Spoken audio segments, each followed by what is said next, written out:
A camada externa da Terra, a crosta sólida sobre a qual andamos, é composta de pedaços quebrados, muito parecidos com a casca de um ovo quebrado. Essas peças, as placas tectônicas, se movem pelo planeta a velocidades de alguns centímetros por ano. De vez em quando, eles se juntam e se combinam em um supercontinente que permanece junto por algumas centenas de milhões de anos. As placas, então, se dispersam e se afastam uma das outras, até que, eventualmente, depois de outros 400 a 600 milhões de anos, voltam a se unir novamente. O último supercontinente, a Pangeia, se formou há cerca de 310 milhões de anos e começou a se desintegrar há cerca de 180 milhões de anos. Foi sugerido que o próximo supercontinente se formará em 200 a 250 milhões de anos. Então, estamos atualmente na metade da fase dispersa do atual ciclo do supercontinente. A questão é: como será o próximo supercontinente e por quê? Existem 4 cenários fundamentais para a formação do próximo supercontinente: Novo Pangeia, Pangeia Última, Aurica e Amazia. Como cada forma depende de diferentes cenários, mas em uma última análise está ligada a como a Pangeia se separou e como os continentes do mundo ainda estão se movendo hoje. Quer saber mais sobre esse assunto? Então vem com a gente! Mas antes de começarmos esse vídeo, gostaria de lhe pedir, se ainda não é inscrito em nosso canal, que se inscreva. Deixe o seu joinha no vídeo para nos ajudar. Já se inscreveu no canal e já deixou o seu joinha? Então confira agora. Isso acontece na Terra a cada 200 milhões de anos.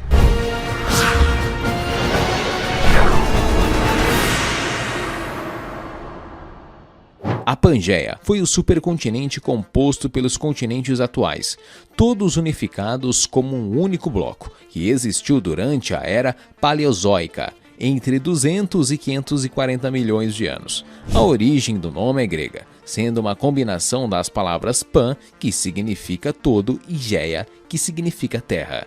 Cercada por um único oceano, batizado como Pantalassa, a Pangeia era uma massa terrestre gigantesca com temperaturas mais frescas e úmidas nas regiões costeiras, e mais secas e quentes no interior do continente, onde predominavam os desertos. Ele se formou até o final do período Permiano, da Era Paleozoica, e começou a se fragmentar durante o período Tirássico, o primeiro da Era Mesoica. Dessa divisão surgiram 2 megacontinentes: a Gondwana, correspondente à América do Sul, África, Austrália e Índia, e a Laurásia, equivalente à América do Norte, Europa, Ásia e Ártico.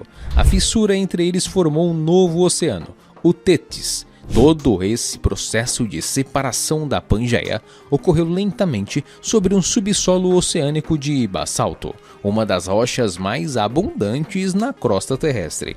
Ao longo do tempo, entre 84 e 65 milhões de anos atrás, Gondwana e Laurásia também começaram a se dividir, o que deu origem aos continentes que existem hoje. A Índia, por exemplo, se desprendeu e formou uma ilha para só então colidir com a Ásia e se tornar parte dela. Os continentes finalmente tomaram a forma que conhecemos durante a Era Cenozoica. A teoria sobre a origem da Pangeia foi sugerida pela primeira vez no século XVII. Ao observar o mapa mundi, cientistas constataram que as costas atlânticas da África, Américas e Europa pareciam se encaixar quase perfeitamente, mas não tinham dados que comprovassem esse pensamento. Centenas de anos depois, no início do século XX, a ideia foi retomada pelo meteorologista alemão Alfred Wegener. Ele desenvolveu a teoria da deriva continental para explicar a formação atual dos continentes. Segundo ele, as regiões costeiras da América do Sul e da África eram compatíveis uma com a outra, o que indicava que todos os continentes se encaixavam como um quebra-cabeças e haviam formado uma única massa terrestre no passado. Com o tempo, esse megacontinente batizado de Pangeia se partiu, formando a Gondwana, a Laurásia e outros fragmentos que se movimentavam pelos oceanos à deriva. Wegener se baseou em 3 evidências principais para elaborar essa teoria. A primeira delas foi a presença de fósseis de uma mesma planta, a Glossopteris, em ambientes equivalentes do Brasil e do continente africano. A segunda foi a percepção de que fósseis do réptil Mesosaurus eram encontrados apenas em áreas equivalentes da África do Sul e América do Sul, sendo impossível que o animal tivesse migrado pelo oceano.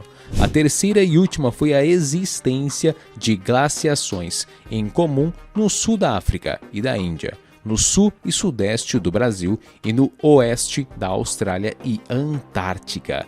Fósseis mostram que o Homo erectus teve sua última morada na Indonésia há cerca de 100 mil anos. Mesmo com essas observações, Wegener não foi capaz de esclarecer como as placas continentais se movimentavam e viu sua teoria ser considerada fisicamente impossível. O princípio da deriva continental passou a ser aceito pela comunidade científica apenas nos anos 1960, graças ao surgimento da teoria da tectônica de placas. Ao explicar e examinar o movimento dos gigantes blocos de rocha que compõem a litosfera, camada mais externa da crosta terrestre, ela ofereceu as bases necessárias para que os estudos de Wegener fossem comprovados. Os geólogos sabem que os supercontinentes se dispersam e se juntam em ciclos. Estamos na metade de um agora. Então, que tipo de supercontinente poderia existir no futuro na Terra? Como as massas terrestres que conhecemos hoje vão se reorganizar no longo prazo? Aqui vão as 4 hipóteses que existem. Nova Pangeia. Esse é o nome proposto para o continente que poderá se formar se as placas do Atlântico continuarem se expandindo e as do Pacífico se contraindo, como vem ocorrendo no momento. Com isso, o continente americano acabaria colidindo com a Antártida e a Austrália, e depois com a África, Europa e Ásia. Pangeia última. Caso o cenário anterior, que é considerado como mais provável pelos pesquisadores, não se concretize e em vez de as placas do Atlântico continuarem se expandindo, essa tendência se inverta e elas comecem a regredir, a aposta é a de que o continente americano acabaria se encontrando com a Europa, Ásia e África. A Antártida se fragmentaria e se uniria às demais massas de terra, assim como a Austrália, e então o novo continente seria banhado por um super oceano Pacífico, enquanto que o Atlântico se converteria em um gigantesco lago no interior desse blocão recém-formado. Aurica. O continente hipotético que os cientistas chamam de Aurica se formaria caso a Ásia se fragmente, por conta de ação de uma fissura que percorre o planeta da Índia até o Ártico, se unindo à Austrália e dando origem a um novo oceano. Depois, essa massa acabaria se fundindo com o continente americano e, por último, com a África e Europa. Amásia. Para começar, não estaremos aqui, nem nossas gerações futuras mais próximas. Será necessário esperar entre 200 e 300 milhões de anos para que o supercontinente Amásia se forme em nosso planeta através do fechamento do Oceano Pacífico. Um fato curioso é que Amásia é uma palavra formada pelos termos América e Ásia.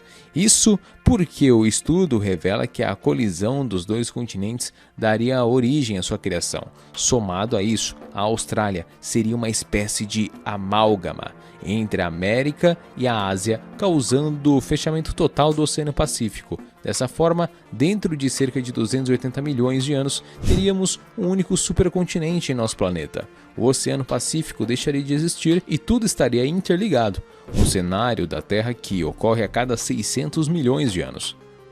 Teoria mais provável. Destes 4 cenários, o novo Pangeia é o mais possível. É uma progressão lógica das direções de deriva das placas continentais atuais, enquanto as outras 3 assumem que outro processo entra em jogo.